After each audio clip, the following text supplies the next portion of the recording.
मैंने कल ही कहा था कि जल्द भारत और यूरोपियन यूनियन के बीच एक ट्रेड वॉर शुरू होगा, जिसकी शुरुआत तब हुई जब नाटो सेक्रेटरी मार्क रूट और यूरोपियन यूनियन की प्रेसिडेंट उर्सुला डेर लेयन के आदेशानुसार माइक्रोसॉफ्ट ने भारतीय तेल रिफाइनरी कंपनी यानी नायरा एनर्जी की ईमेल जैसी आईटी सर्विस बंद कर दी थी। हालांकि भारत सरकार के हस्तक्षेप के बाद जब इस पर हाई कोर्ट में सुनवाई की गई तो माइक्रोसॉफ्ट ने किसी भीगी बिल्ली की तरह नायरा एनर्जी को आईटी सर्विस देना पुनः शुरू कर दी है। देखिए, आपके सामने इकोनॉमिक टाइम्स का आर्टिकल है जिसमें बताया गया है कि नई दिल्ली हाई कोर्ट और भारत सरकार के हस्तक्षेप के बाद अमेरिकी टेक कंपनी माइक्रोसॉफ्ट ने नायरा एनर्जी को आईटी सर्विस देनी फिर से शुरू कर दी है। अब ये नाटो सेक्रेटरी के लिए जरूर एक नाकामयाबी है कि उनके इतने प्रयासों के बाद भी वो भारत को प्रेशराइज नहीं कर सके। लेकिन मामला यहाँ तक नहीं रुका। मैंने कहा था कि जब नाटो और ईयू भारत की सर्विस रोक सकते हैं तो भारत को भी चुप नहीं रहना चाहिए।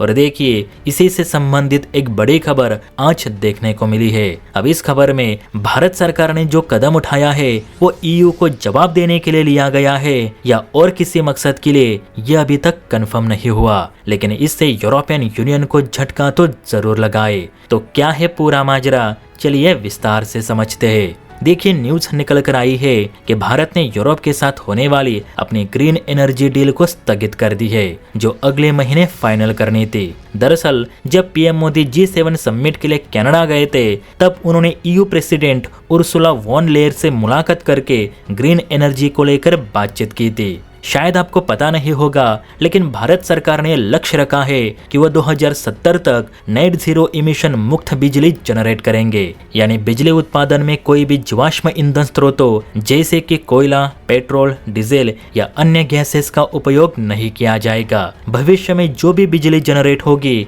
वो ग्रीन एनर्जी कहलाएगी, यानी सौर ऊर्जा, पवन ऊर्जा, जल विद्युत ऊर्जा और परमाणु ऊर्जा से ही बिजली जनरेट होगी। भारत सरकार का कहना है कि वो 2050 तक 1000 गीगावाट बिजली जनरेट करेंगे और इसके लिए भारत देश विदेश की सभी कंपनियों के साथ टाई अप करने की कोशिश कर रहा है। अब इसी सिलसिले में पीएम मोदी जी ने यूरोप के कुछ कंपनियों के साथ मिलकर भारत में ग्रीन एनर्जी बढ़ाने की पहल रखी थी, जिसके लिए ईयू प्रेसिडेंट सहमत भी हो गई थी। लेकिन अब यूरोप के भारत के साथ दुर्व्यवहार को लेकर यह बातचीत ही रोक दी गई है, जिससे कि $1 बिलियन का कॉन्ट्रैक्ट ईयू के हाथ से जाने के कगार पे।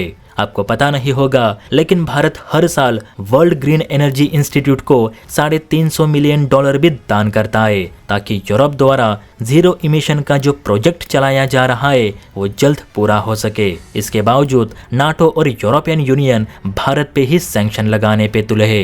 ये गोरे जानते हैं कि भारत की ज्यादातर अर्थव्यवस्था क्रूड ऑयल पे ही टिकी है, जिसे अगर भारत खरीदना बंद कर देता है तो भारत भयंकर मंदी के चपेट में आ जाएगा और भारत में मंदी 7वें आसमान को चूमे, यही ये गोरे देश चाहते। अब ऐसा ही प्रतीत हो रहा है। फिलहाल तो भारत ने ग्रीन एनर्जी डील ईयू से रद्द कर दी है और ये पूरा कॉन्ट्रैक्ट टाटा पावर और अदानी ग्रुप को दिया गया है, जो फिलहाल देश के टॉप ग्रीन एनर्जी उत्पाद करने वाली कंपनी है। अब आप बताइए दोस्तों कि भारत ने यूरोपियन यूनियन के साथ ग्रीन एनर्जी डील स्थगित करके सही किया या गलत? नीचे कमेंट करके अपनी राय जरूर दे।